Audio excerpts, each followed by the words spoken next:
warahmatullahi wabarakatuh. Perkenalkan, nama saya Yulianti Amalia dengan NIM 511221154. Saya dari Prodi Ilmu Komunikasi dengan mata kuliah Pengantar Ilmu Komunikasi dengan dosen pengampu Pramedia Sucahya MSI.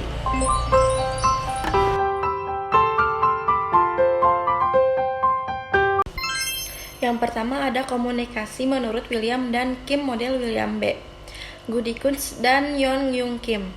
Model komunikasi menurut William B. Gudikun dan Yeon Yung Kim merupakan model komunikasi antara budaya, yakni budaya antara orang-orang yang berasal dari budaya berlainan atau orang asing.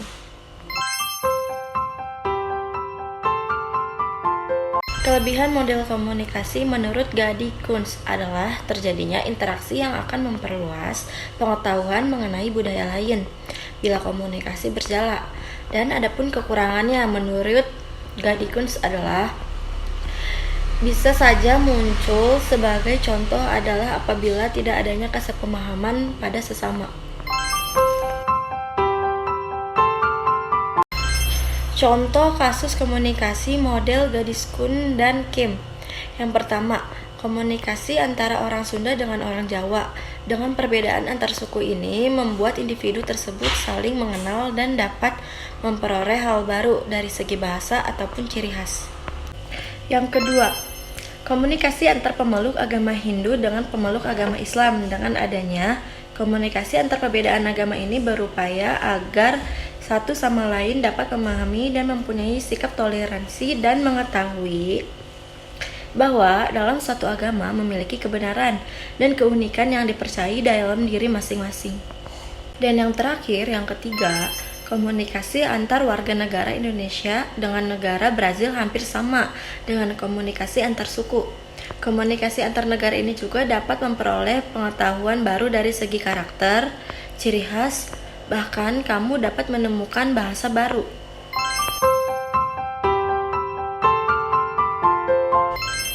Dan yang selanjutnya ada model komunikasi helix.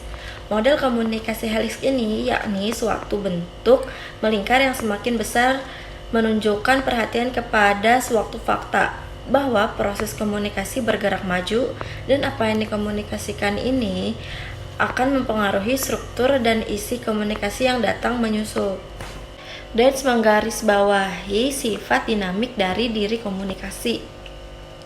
Proses komunikasi seperti halnya semua proses sosial terdiri dari unsur-unsur, hubungan-hubungan, dan lingkungan-lingkungan yang terus-menerus berubah. Helix menggambarkan bagaimana aspek-aspek diri proses perubahan dari waktu ke waktu dalam percakapan.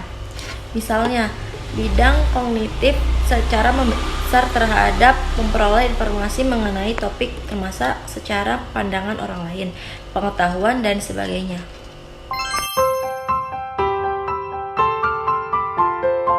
Selanjutnya ada model kedua. Kelebihan model ini bisa dikatakan sebagai perangkat model yang bersifat heuristik.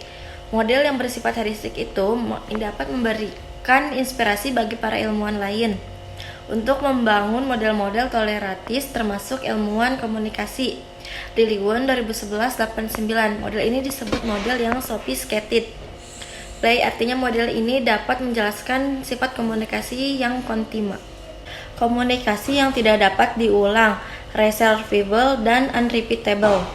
Model yang bersifat aditif dan akumulatif di mana setiap tahapan kegiatan tergantung pada kekuatan yang sudah ada. Liloweri 2011-89 ini, kekurangan model ini menampilkan jumlah elemen komunikasi yang paling sedikit menurut Mortensen jika dinilai berdasarkan standar ilmiah konvensional. Maka model helix tidak layak dijadikan sebagai model teoritis.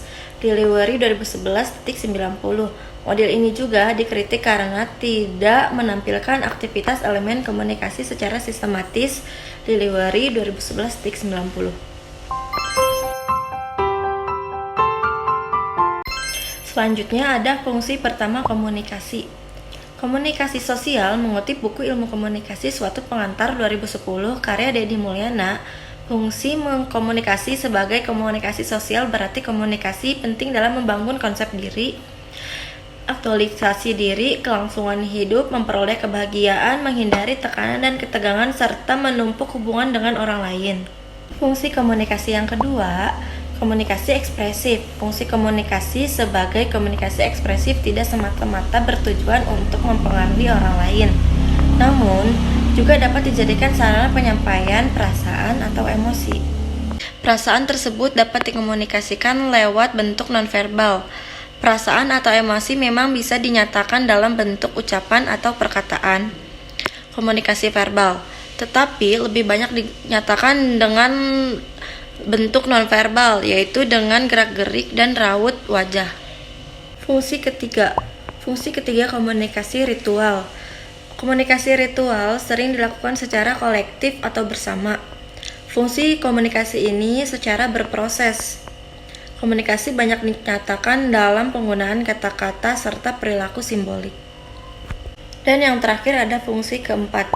Sebagai komunikasi instrumen sering ditunjukkan untuk menginformasikan, mengajar, mendorong, mengubah sikap dan keyakinan, mengubah perilaku atau menggerakkan tindakan serta menghibur.